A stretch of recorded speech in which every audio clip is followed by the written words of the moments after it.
¿Qué tal? Muy buenas tardes. Aquí estamos otra vez, 14:30 en el horario de siempre, si es que anda todo bien prolijito. Listos para leer la Biblia, listos para compartir este tiempo que esta pandemia con tantas cosas malas nos ha permitido tantas cosas buenas como tener esta conexión entre toda la iglesia y mucho más allá de la iglesia, ¿sí? Hoy le di el link del canal a un taxista, con el cual tuvimos una linda charla sobre Dios, y pude regalarle un Nuevo Testamento que tenía justo encima y le di el link del canal, porque ¿a dónde lo va a recomendar uno en este tiempo que vaya a una iglesia? Es imposible, así que Dios quiera que no se le olvide.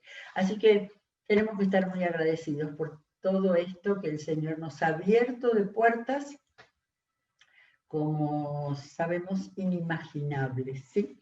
Bueno, les comento un poquitito más de MisionNet, como algunos de estos días, la plataforma que tiene nuestra iglesia, misión-net.org, donde se puede entrar, consultar la cantidad de materiales que hay, y en la parte del ministerio les voy a recomendar 2, 3, Enseñanza Bíblica de la Niñez, escrito por Isabel Espósito, una introducción muy, muy interesante para enfrentar ese trabajo extraordinario.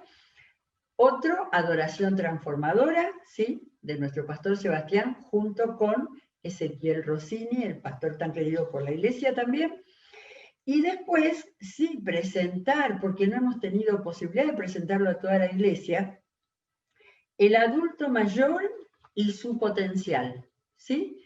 De la hermana Graciela Ragni de Ureta, que es una experta en todo lo que sea adulto mayor y que dirige el trabajo de la Convención de Iglesias nuestra con respecto a acción comunitaria, de manera que el adulto mayor y después otro material, aportes para una pastoral.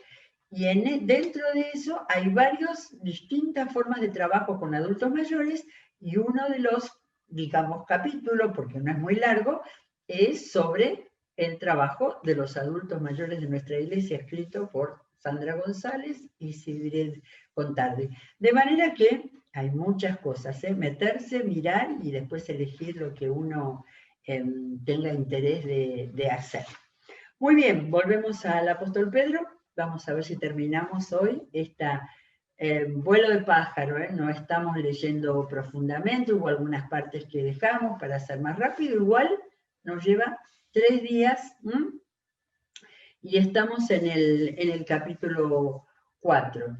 Hemos notado, por eso quizás a mí siempre me resultó medio difícil la carta, eso porque uno no se mete a leerla lentamente, despacito, tratando de entender qué pasó en la mente del escritor cuando salta de tema, cuando cambia.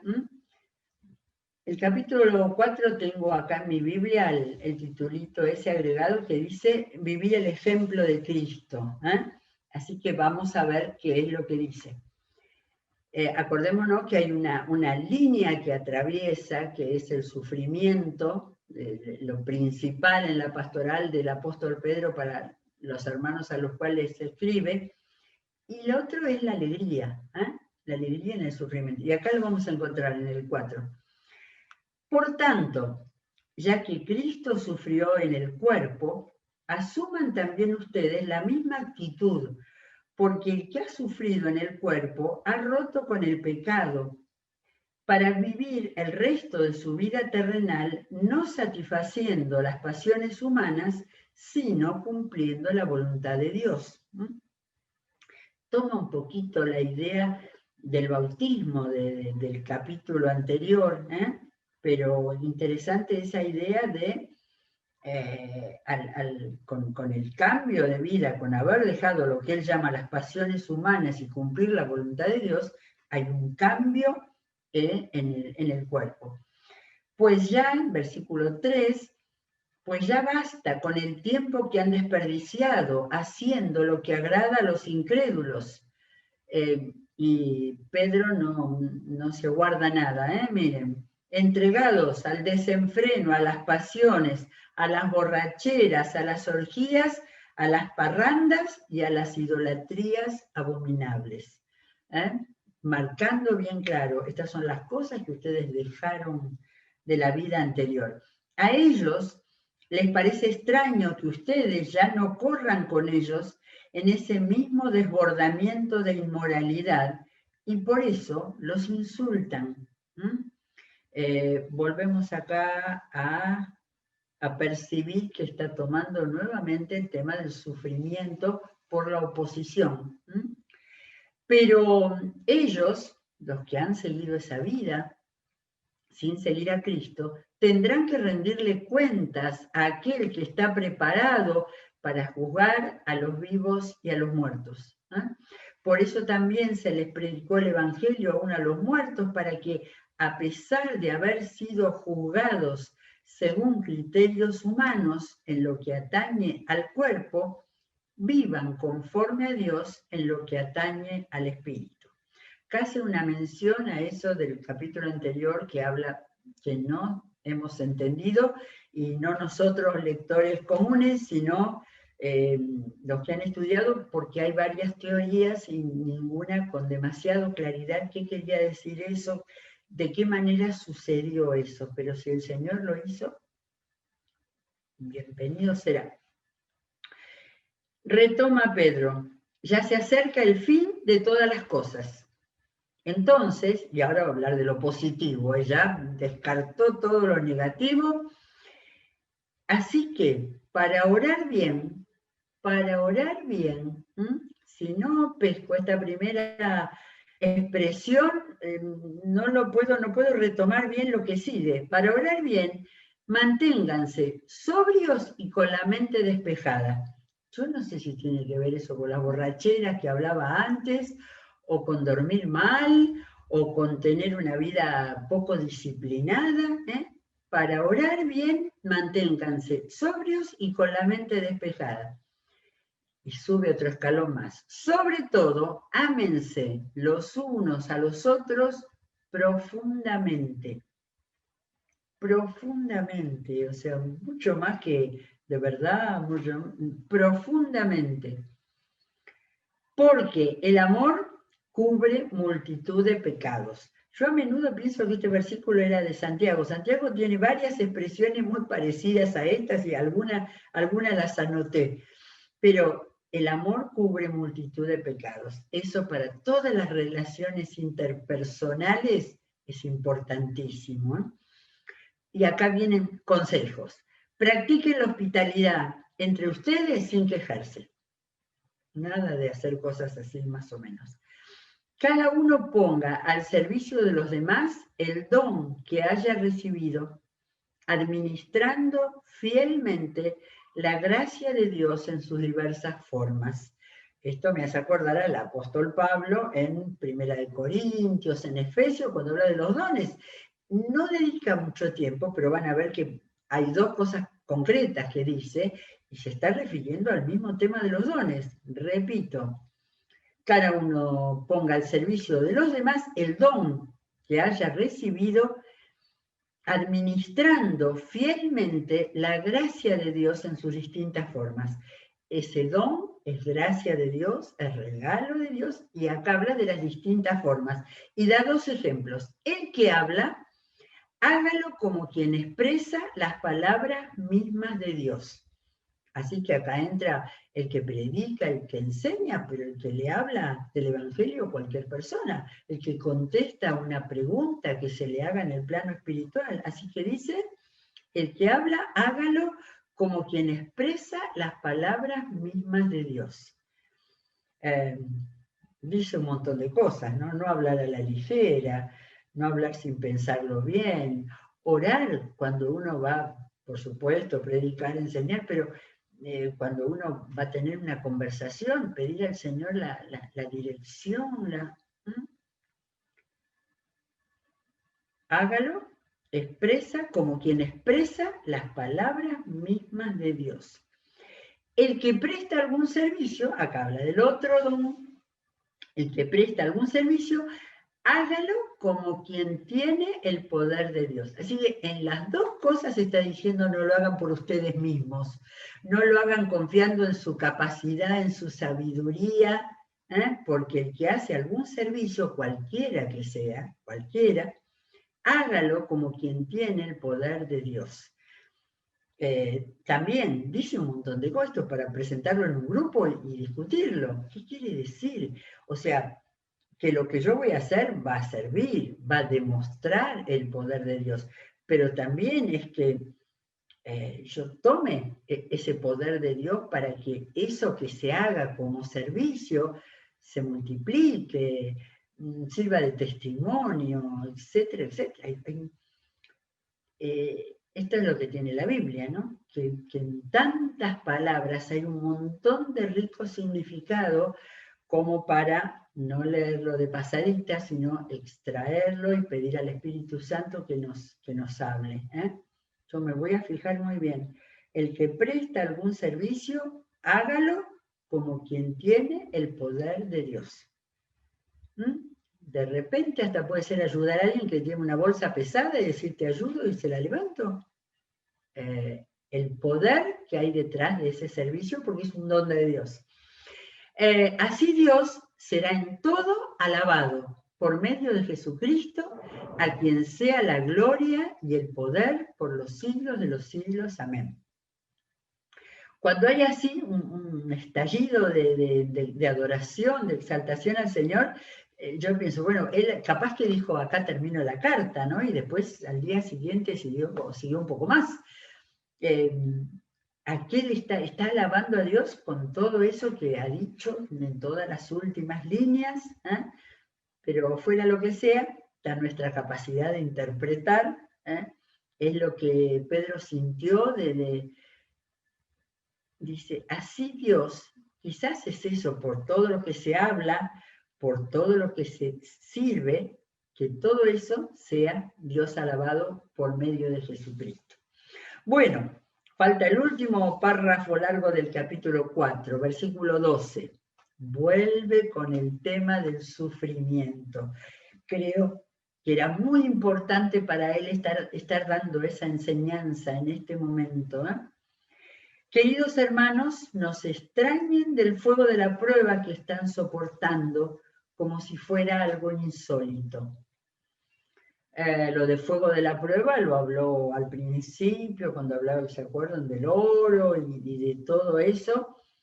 Es una metáfora, pero evidentemente no eran pruebas livianitas, no eran solamente un desprecio o algo así, aunque habla bastante de eso. Pero dice, no se extraña de la prueba que están soportando como si fuera algo insólito. Al contrario, alégrense de tener parte en los sufrimientos de Cristo, para que también sea inmensa su alegría cuando se revele la gloria de Dios. Esto es otra característica de su carta, que hay otras veces donde habla en aquel momento, y habla de cuando se revele. Se va a revelar para nosotros, que vamos a ver en su segunda venida, en la patria celestial, pero parece una paradoja, una contradicción tremenda eso, ¿eh? Alégrense de tener parte en los sufrimientos de Cristo.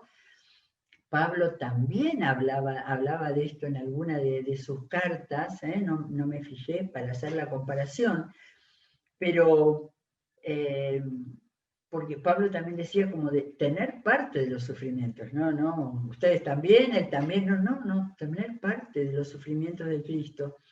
Pero él agrega para que también sea inmensa su alegría cuando se revele la gloria de Cristo, allá, cuando lleguemos allá. ¿Es un consuelo?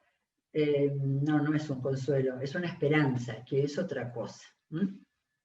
Bueno, dichosos ustedes, otra vez, 3 líneas, tercera vez algo que tiene que ver con la alegría. Dichosos ustedes si los insultan por causa del nombre de Cristo, porque el glorioso Espíritu de Dios reposa sobre ustedes. Esto reconozco que nunca me había dado cuenta del gran valor de esta. Es un versículo entero, sí, es el 14, 4:14. Si los insultan por causa del nombre de Cristo, todo esto debía estar pasando. Los judíos que no habían querido aceptar el cristianismo, los paganos que se burlarían de estos cristianos que tenían una buena vida y que querían ser ejemplares, se burlaban. Sean dichosos porque ya dijo, para que tomemos parte, no es por eso, acá agrega otra cosa, porque el glorioso Espíritu de Dios reposa sobre ustedes.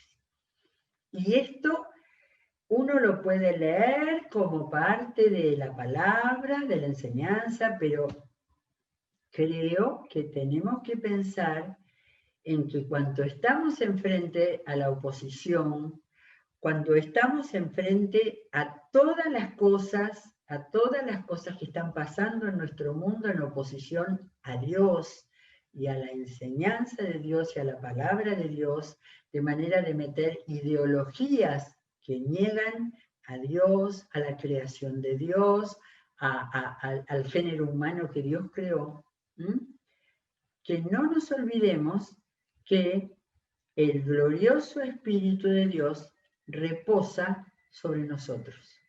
Si estamos enfrentando eso con el Espíritu de Dios. Y si tengo, ahora vamos a ver lo que dice, pero si tengo que contestar o no contestar o callar, que siempre tengamos en cuenta que el Espíritu del Señor está en ustedes. Y recordar Juan 14, 15, 16, cuando Jesús enseñó tantas veces acerca de la obra del Espíritu de Dios, para aconsejar, para acompañar, para dar la paz. Entonces, dichosos porque el glorioso Espíritu de Dios reposa sobre ustedes al enfrentar esto. No estamos solos. Eso es otra cosa que dice, que no estamos solos. Que ninguno tenga que sufrir por, bueno, acá hace una diferenciación, abre las aguas y dice, que ninguno tenga que sufrir por asesino, ladrón o delincuente. Claro, no está hablando de eso, está hablando de sufrir por la fe. Ni siquiera por entrometido. Bueno. Y pensé, cosa mía, eso de mi interpretación, pero decir, a veces uno puede ser entrometido queriendo, uso una palabra como enchufar el evangelio, y no es el momento, no está la persona queriendo escuchar, podemos llegar a ser entrometidos. Es una de las posibilidades, Yo pido siempre al Señor que muestre el momento oportuno para hablar, de manera de que algo no termine negativamente cuando uno tiene un buen propósito. Pero bueno, la cosa ni siquiera, nadie tenga que sufrir, ni siquiera por entrometido. Pero si alguien sufre por ser cristiano, que no se avergüence, sino que alabe a Dios por llevar el nombre de Cristo. Así que todas las cosas va agregando acá con respecto a esto del sufrimiento. En todo, de todas maneras, alabe a Dios por llevar el nombre de Cristo. Porque es tiempo de que el juicio comience por la familia de Dios. Y si comienza por nosotros, ¿cuál no será el fin de los que se rebelan contra el Evangelio de Dios? Y acá una cita de Proverbios, dice Pedro, si el justo a duras penas se salva, ¿qué será del impío y el pecador? Es Proverbios 11:31, a ver, lo marqué acá. Proverbios 11:31, termina el capítulo 11. Si los justos reciben su pago aquí en la tierra, ¿cuánto más los impíos y los pecadores? Así que el apóstol Pedro sí conocía la palabra y citaba el libro de Proverbios. Así que los que sufren según la voluntad de Dios, entréguense a su fiel Creador y sigan practicando el bien. O sea, lleno de argumentos para dar fortaleza frente a lo que significa sufrir. Y toda la vida la iglesia cristiana, los cristianos sufrieron en su carne, en su cuerpo, también sufrieron el desprecio, la burla, el rechazo. Entréguense a su fiel Creador y sigan practicando el bien. Muy bien, capítulo 5, precioso, tan conocido. Pero lo primero que empieza no es la parte tan conocida, pero lo vamos a leer porque habla de los ancianos, de los ancianos pastores, porque dice, a los ancianos que están entre ustedes, yo, que soy anciano como ellos, testigo de los sufrimientos de Cristo y partícipe con ellos de la gloria que se ha de revelar. Acá de nuevo, presentación de Pedro. Pedro dice, anciano, testigo de los sufrimientos de Cristo, claro que sí, y partícipe con ellos de la gloria que se ha de revelar. Otra vez, de la gloria que se ha de revelar. La esperanza, la esperanza. Pedro tuvo que sufrir el martirio también, así que él sabía muy bien hacia dónde caminaba, pero miraba para arriba, hacia la gloria que se ha de revelar. Y entonces a todos, a los ancianos estos, les ruego esto: cuiden como pastores el rebaño de Dios que está a su cargo, no por obligación ni por ambición de dinero, sino con afán de servir como Dios quiere. No sean tiranos con los que están a su cuidado, sino sean ejemplos para el rebaño. Así, cuando aparezca el Pastor Supremo, ustedes recibirán la inmarcesible corona de gloria. Siempre la metáfora del pastor y las ovejas, que Pedro tenía bien clavado en su vida. Así que hermosas palabras para los líderes, y también para los jóvenes, asimismo jóvenes, sométanse a los ancianos, revístanse todos de humildad en su trato mutuo, porque Dios se opone a los orgullosos, pero da gracia a los humildes. Salmo 138:6, famosísimo, el Salmo de Dios cumplirá su propósito en mí. 138:6 dice, el Señor es excelso, pero toma en cuenta a los humildes y mira de lejos a los orgullosos. Lo toma acá, y también Santiago tenía este mismo versículo en su libro, así que se ve que circulaba mucho entre los predicadores. Bueno, y ahora acá, el tremendo, importante, maravilloso mensaje de casi el final de la primera carta del apóstol Pedro.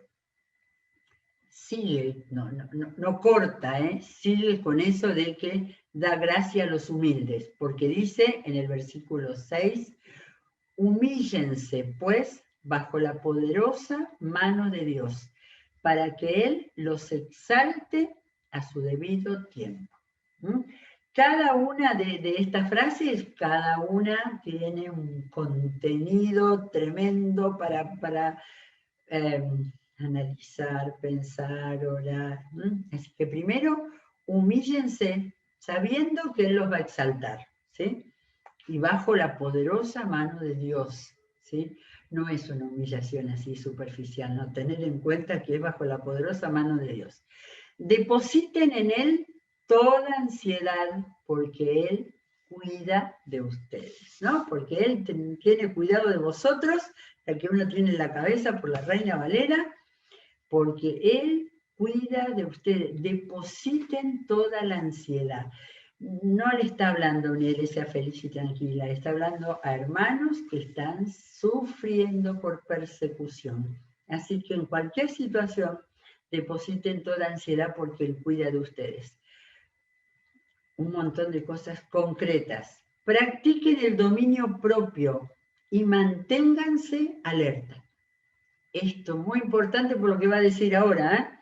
Su enemigo, el diablo, como león rugiente, ronda, como león rugiente, buscando a quien devorar. Y esto es una frase, una metáfora con el león rugiente, pero cuando hay tiempos de persecución, cuando hay tiempos como ahora, que las ideologías anti-Dios están metiéndose, ya sabemos, en las escuelas, en la educación, en todos los organismos gubernamentales, estemos alerta, porque el diablo, los poderes, son los que están alrededor buscando a quien devorar y alerta a nosotros. Resístanlo, manteniéndose firmes en la fe. Esa frase, firmes en la fe, está en todas las cartas de los apóstoles, ¿no? Manteniéndose firmes en la fe, sabiendo que sus hermanos en todo el mundo están soportando la misma clase de sufrimientos. Qué diferente esto de, porque me hizo acordar, después dije, no es lo mismo, mal de muchos, consuelo de tontos, ¿no? Esto no viene por esa línea, no está Pedro hablando de eso, pero sí diciendo, sepan que es verdad que sus hermanos en todo el mundo están soportando la misma clase de sufrimientos. Y como todos los hermanos somos la iglesia de Jesucristo, la iglesia de Jesucristo tiene que estar alerta, tiene que estar atenta, tiene que estar firmes, sabiendo que las mismas cosas hoy día están pasando en todos lados. Y después, acá viene la fuerte y firme palabra de no es consuelo, iba a decir consuelo, no es consuelo, es de dar fuerza. Después de que ustedes hayan sufrido un poco de tiempo, Dios mismo, el Dios de toda gracia, que los llamó a su gloria eterna en Cristo, el Dios de toda gracia que los llamó a su gloria eterna en Cristo, los restaurará y los hará fuertes, firmes y estables. Yo creo que esto tiene que ser parte de una oración diaria, de pedir al Señor que en la situación que estamos, que en el trabajo, que en las cosas donde estamos, en las relaciones humanas donde estamos, que estamos rodeados de personas que no tienen al Señor, que tienen otras pautas, otros valores, otras actitudes, que el Señor, que nos llamó a su gloria eterna, nos restaure, nos haga fuertes, firmes y estables. Él había empezado hablando de dominio propio, ¿no? Al principio del versículo 8. Todo eso forma parte del carácter del cristiano en este tiempo. No, ¿se aplicaba en los tiempos de la Inquisición? Claro que sí. ¿Se aplicaba para los pueblos cristianos que están en medio de musulmanes con peligro y con realidad de que les corten la cabeza también? Pero a los que vivimos en todas partes del mundo, con la manera que han avanzado las ideologías anti-Dios, necesitamos esta fuerza que está en la palabra y para nosotros. Y termina en el 13, a Él sea el poder por los siglos de los siglos. Amén. Extraordinario capítulo 5. Y termino con los saludos, donde hay algunas perlitas. Con la ayuda de Silvano, a quien considero un hermano fiel, les he escrito brevemente. En una de esas, Silvano fue el que escribió, para animarlos y confirmarles que esta es la verdadera gracia de Dios. He visto tantas veces la palabra gracia que creo que pronto vamos a hacer unas cuantas series hablando de la gracia de Dios. Que esta es la verdadera gracia de Dios. Les he escrito brevemente para animarlos y confirmarles que esta es la verdadera gracia de Dios. Manténganse firmes en ella. Saludo de parte de la que está en Babilonia, escogida como ustedes. Esto se hizo que estaría hablando de Roma, Babilonia no existía más. Y también de mi hijo Marcos. Acá está el nexo para pensar que Marcos estaba con Pedro y que Pedro fue el que le contó todo lo que le faltaba a Marcos para escribir su evangelio. Salúdense los unos a los otros con un beso de amor fraternal. Sí, va a ser cuando se acabe la pandemia, Pedro, pero lo vamos a hacer, te prometemos. Paz a todos ustedes que están en Cristo. Qué lindo este final, es distinto, parecido, pero distinto a los del apóstol Pablo. Paz a todos ustedes que están en Cristo, o sea, no se olviden que están en Cristo. Bien. Gracias a Dios por esta carta maravillosa. Hay que leerla, de nuevo, pedacito por pedacito, y si algo han servido las reflexiones, todas las que el Espíritu Santo nos indique, vamos a ser muy enriquecidos con este aporte que el Espíritu Santo nos ha dejado. Muy bien, mañana nos vamos a encontrar con Elsa Guaitima de nuevo siguiendo con algunos otros profetas, ¿sí? Que el Señor nos bendiga, sigamos hasta el fin de la programación, oremos firmemente por Octubre Brillante este fin de semana. Será hasta mañana.